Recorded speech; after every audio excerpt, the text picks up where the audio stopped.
The island of Hispaniola has two of the oldest countries in the Caribbean. The Dominican Republic and Haiti were a nation divided by indigenous chieftains, then unified, then divided again, then unified, then divided, then, well, you get the picture. In this video, we are going to discuss the complex relationship between the Dominican Republic and Haiti. Keep in mind that there is more being left out than being said in this short video, but we will try to be as detailed and short as possible. What is commonly known is that Christopher Columbus arrived on the island of Hispaniola and subjugated the indigenous population by force. However, the island was divided through multiple chiefdoms or cacicazgos. Through force, Columbus colonized the entire island of Hispaniola under Spanish rule, unifying the island under one power. The Spanish maintained control over Hispaniola for several centuries, establishing a colonial administration and exploiting the island's resources, including sugar plantations and gold mining. Although the Spanish established power, they primarily focused on the eastern side of the island.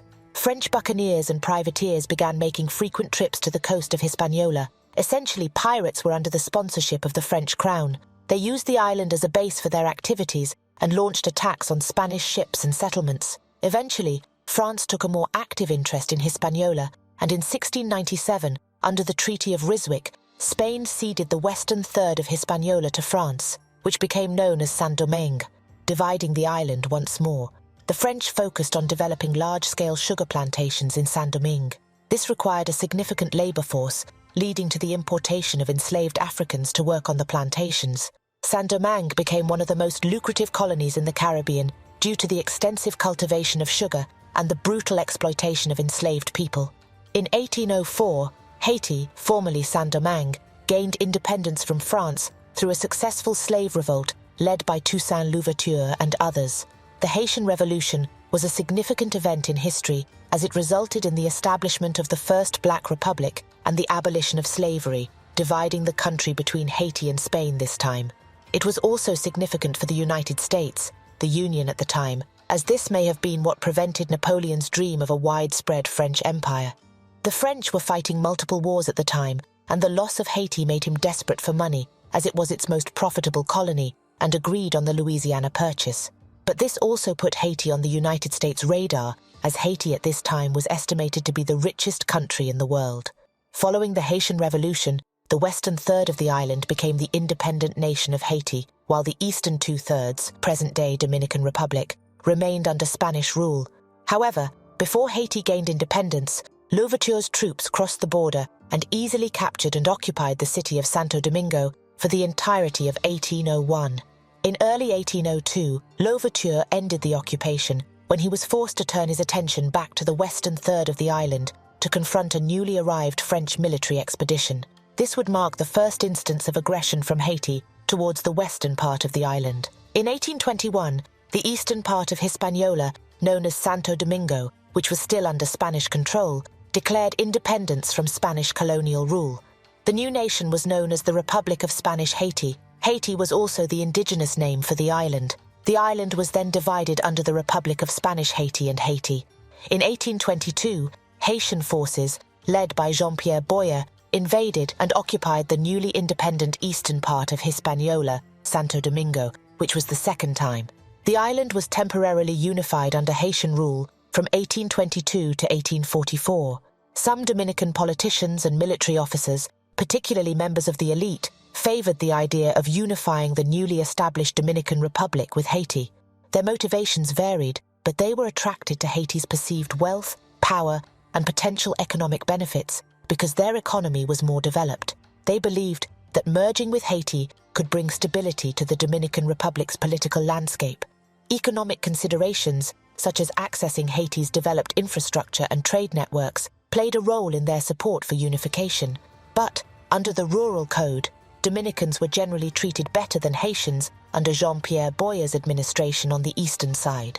During the period of Haitian occupation of the eastern part of Hispaniola, 1822 to 1844, Haitian authorities implemented certain policies and provided certain rights to the Dominican population. Some of these measures included granting exemptions from certain types of labor and providing access to land ownership. However, it is important to note that these privileges were often extended to Dominicans who aligned with the Haitian government and shared similar backgrounds. particularly those who were French-speaking, educated, and affluent. This favoured segment of the population enjoyed more privileges and benefits under Haitian rule. Despite the occupation, Dominicans were able to maintain a distinct cultural identity and preserve some of their cultural practices, religious traditions, and linguistic differences. The Haitian officials appointed to govern Santo Domingo replaced the previous Spanish colonial administration.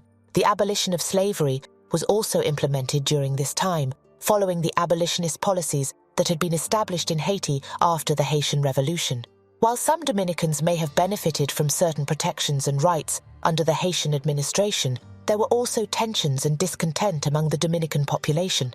The policies of large-scale land expropriations and unsuccessful attempts to enforce military services, restrict the use of the Spanish language, force the production of export crops, and suppress local practices, creating grievances among many Dominicans. These factors, along with a desire to regain independence and establish a separate nation, ultimately this revolt led to the establishment of the independent Dominican Republic on February 27, 1844.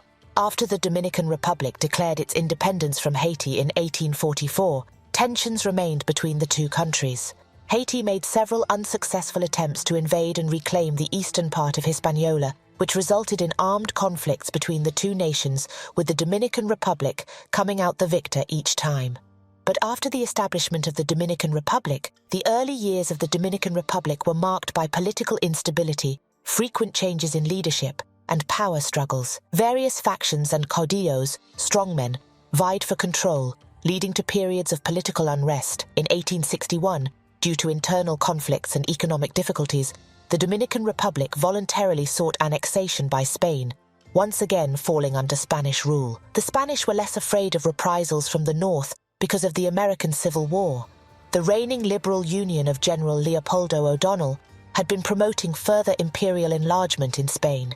The Dominican Restoration War, also known as the Dominican War of Restoration, took place between 1863 and 1865 in the Dominican Republic between nationalists and Spain. As a result of the conflict, the Dominican Republic's sovereignty was re-established, Spanish soldiers withdrew, the Captaincy General of Santo Domingo was severed from Spain, and a new republic was founded there. The War of Restoration gave the Dominican Republic a newfound sense of pride in its country. Nationalists in Cuba and Puerto Rico saw that Spain might be vanquished thanks to the Dominican Republic's success. We are going to go ahead and end the video before we move into the 1900s, as there is still a lot to talk about. Remember, these were just key points that happened in the 19th century and prior. This time frame could also be where much of the animosity both nations had developed towards each other originated. Stay tuned for part 2, where we discuss the events of the island during the 20th century. Don't forget to like and subscribe if you enjoy watching our videos.